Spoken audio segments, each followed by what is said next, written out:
al servicio técnico de Exopol. Su ponencia va sobre Brachyspira iodissenteriae, caracterización molecular y medidas de control.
Venga, muy adelante. Bien.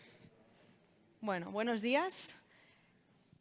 Lo primero quería agradecer a la organización de la feria que hayan podido llevarla a cabo y sobre todo de forma presencial, que también se agradece poder por fin vernos de nuevo cara a cara. Como ya ha comentado Armando, soy Desiree Martín, soy técnico de porcino del laboratorio Exopol y hoy vamos a hablar de Brachyspira iodissenteriae, la bacteria que causa la disentería. Vamos a hablar de su caracterización molecular y las medidas de control que podemos aplicar. Bien, primero hablaremos de la toma de muestras y del diagnóstico, después de la MLST y los resultados que hemos obtenido en nuestro laboratorio aquí en España y, por último, de las medidas de control y la prevención. Con respecto a la toma de muestras y el diagnóstico, lo primero que quería destacar es que Brachyspira iodissenteriae es una bacteria que se tiene que realizar su cultivo en un medio específico. Crece en anaerobiosis, por lo tanto, es importante que cuando enviemos las muestras al laboratorio siempre pongamos una anamnesis y veamos cuál es el interés del envío de esas muestras, para saber cuál es el cultivo y ponerlo en el medio adecuado, porque si no podemos equivocarnos y ponerlos en un medio que no va a crecer la Brachyspira cuando nuestro objetivo era ese por el que la enviábamos. Debido a este tipo de cultivo, es importante recalcar también que el estudio de sensibilidad antibiótica se realiza mediante CMI. No hacemos el antibiograma de Kirby-Bauer, hacemos directamente la CMI. Los signos clínicos que causa esta bacteria, ya todos yo creo que los conocemos, son la diarrea mucohemorrágica, los animales pierden el apetito, por supuesto pierden peso, esto altera los índices productivos. Y para llevar a cabo el diagnóstico, nosotros recomendamos hacer una toma de muestras de entre 3 y 5 animales. Siempre, para esto y para todo, lo ideal es que sean animales que no hayan recibido tratamiento antibiótico, que presenten los síntomas típicos del problema que vamos a buscar y que lo enviemos pues, lo antes posible al laboratorio desde que se realiza la toma de muestras. El envío de la toma de muestras nosotros recomendamos realizarlo de forma individualizada. ¿Por qué? Porque así de esta manera, según cuál sea el objetivo con el que vamos a realizar el diagnóstico, podemos hacer pools o no en el laboratorio, dependerá de cuál sea el objetivo.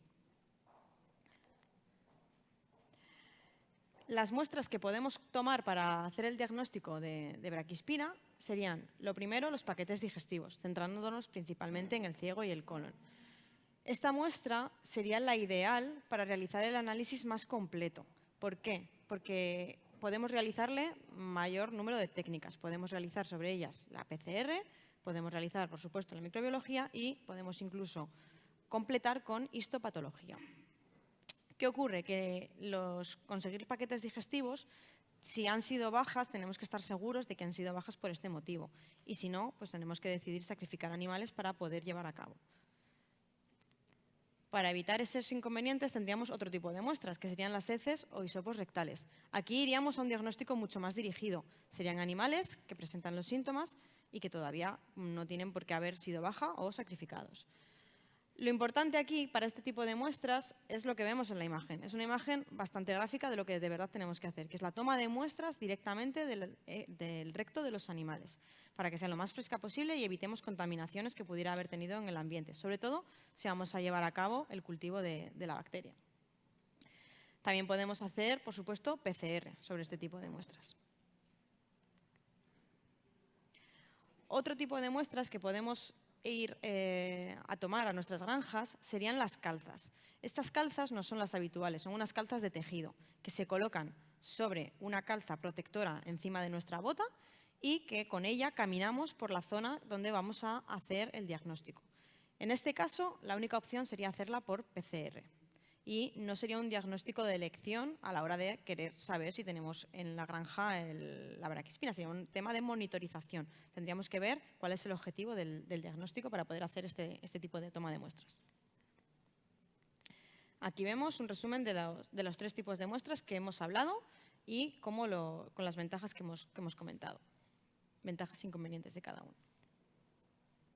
Bien, vamos a hablar ahora del MLST y los resultados en España. Primero, el MLST es el Multilocus Sequence Typing, la tipificación de secuencias multilocus.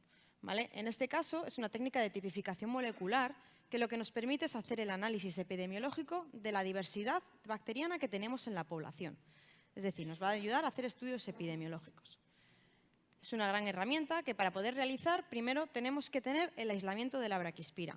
Siempre tendremos que partir de este paso.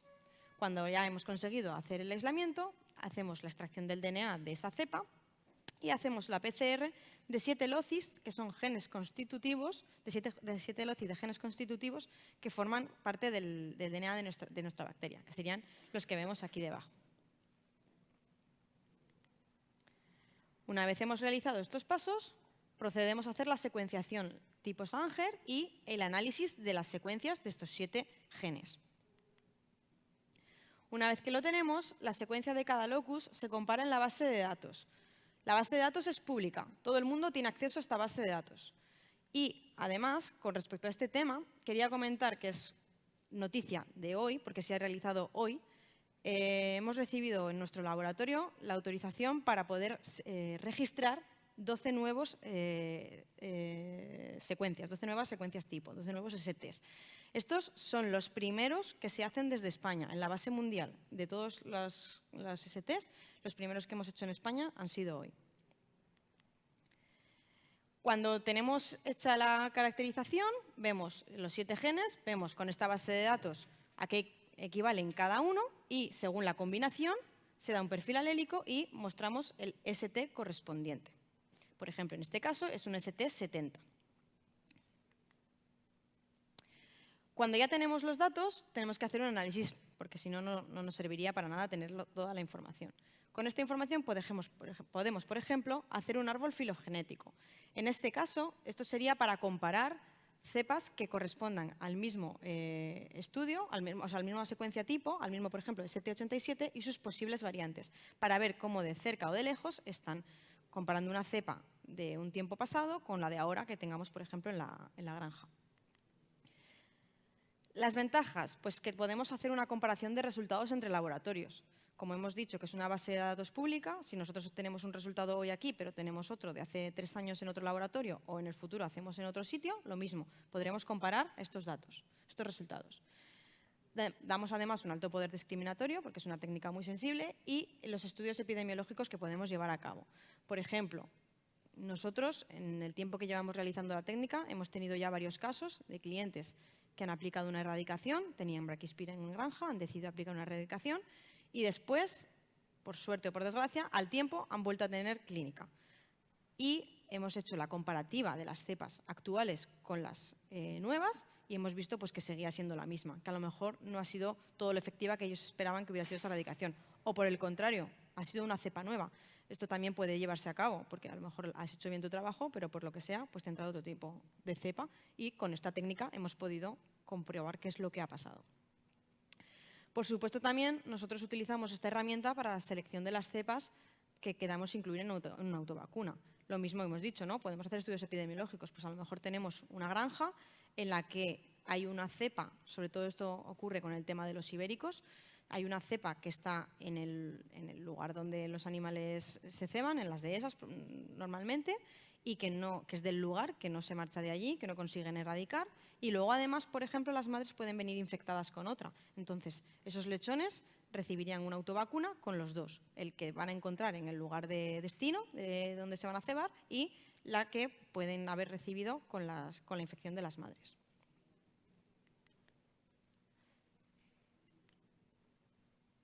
Vale, los resultados que hemos obtenido nosotros en nuestro laboratorio. Esto han sido con 133 cepas caracterizadas. Esto probablemente a día de hoy son más, pero estas son las que reuní la semana pasada, ¿vale? Entonces, como podéis ver, hay 3 STs que destacan sobre el resto. Esto es a nivel nacional, ¿vale? Todas estas cepas son de nivel nacional de diferentes puntos de toda España.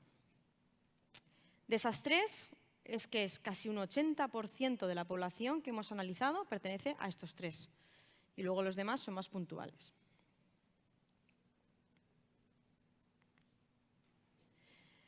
Vamos a hablar ahora de las medidas de control y la prevención. Lo primero que podemos hacer es realizar el tratamiento antibiótico de los animales afectados. La CMI, el estudio de sensibilidad antibiótica que llevamos a cabo en nuestro laboratorio, frente a Brachyspira y Disenteriae, hemos obtenido estos resultados. Como podéis ver, y yo creo que también por lo que comentamos es lo que también veis en el campo, el antibiótico que sería más resistente sería la tilosina. Es el que menos resultados nos da a la hora de aplicarlo. ¿Vale? Y sin embargo, la tilvalosina, la que más sensible nos saldría en los resultados de estos 3 últimos años. Otras medidas que tenemos que llevar a cabo y que también se han comentado para otras enfermedades que hemos estado hablando hoy, pues sería, por supuesto, una limpieza y desinfección de las granjas exhaustiva. Esto es muy importante, sabemos que ayuda para todo. Y luego, por supuesto, pues control de vectores. En este caso, hablando de Brachyspira, pues por supuesto roedores, insectos, el material, el transporte, los perros.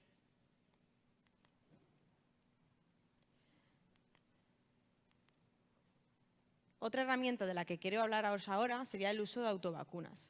Para este caso, imprescindible, por supuesto, tener el aislamiento de la granja que vamos a vacunar. O si no es de la granja, tendría que ser de la unidad epidemiológica, es decir, del cebadero, de donde vienen esos lechones que luego, o sea, vacunar a las cerdas. A ver, que me lío. Primero, sería, si vamos a vacunar lechones, o sea, tenemos problemas en los lechones, tener la cepa de la granja, de las madres o de los lechones para poder vacunar las madres, ¿vale?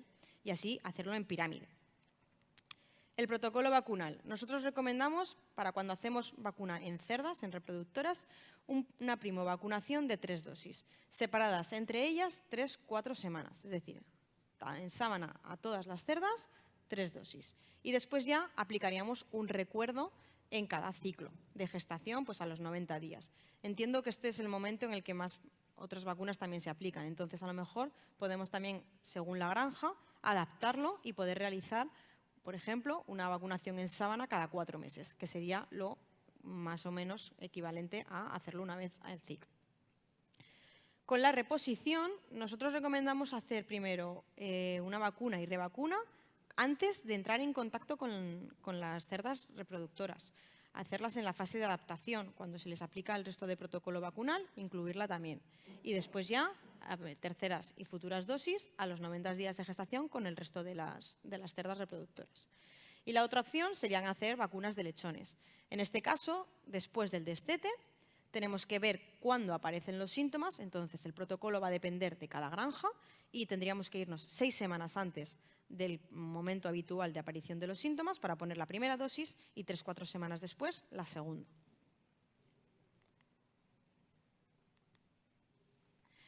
La vacunación de lechones se contempla cuando, por ejemplo, lo que he comentado antes, en animales de larga vida, en cebo ibérico, incluso también en granjas complicadas como serían los ciclos cerrados. Y en aquellos sistemas, pues en un sistema donde no se puede controlar, hay muchas veces que no se puede controlar solo haciendo vacunación de cerdo. Las ventajas y lo que vemos, haciendo vacunación de madres, bajamos la presión de infección. El lechón se verá menos contagiado cuando se marche de la granja de madres, cuando acabemos la fase de lactación. Evitamos la transmisión. Y este sistema de vacunación es altamente eficaz, lo tenemos muy comprobado, en sistemas de producción en fase. Lechones que se destetan y se marchan de la granja. Aquí vacunaríamos reproductoras y probablemente veríamos fin al problema o, por supuesto, se reduciría mucho de lo que había antes de aplicar la autovacuna. Y cuando hacemos la vacunación de las madres y los lechones, cuando hacemos la conjunta, es porque ya son casos en los que son necesarios, como por ejemplo lo que hemos hablado hace un momento, las granjas de ciclo cerrado, otros sistemas de producción más complicados. Y esto es todo. Muchas gracias.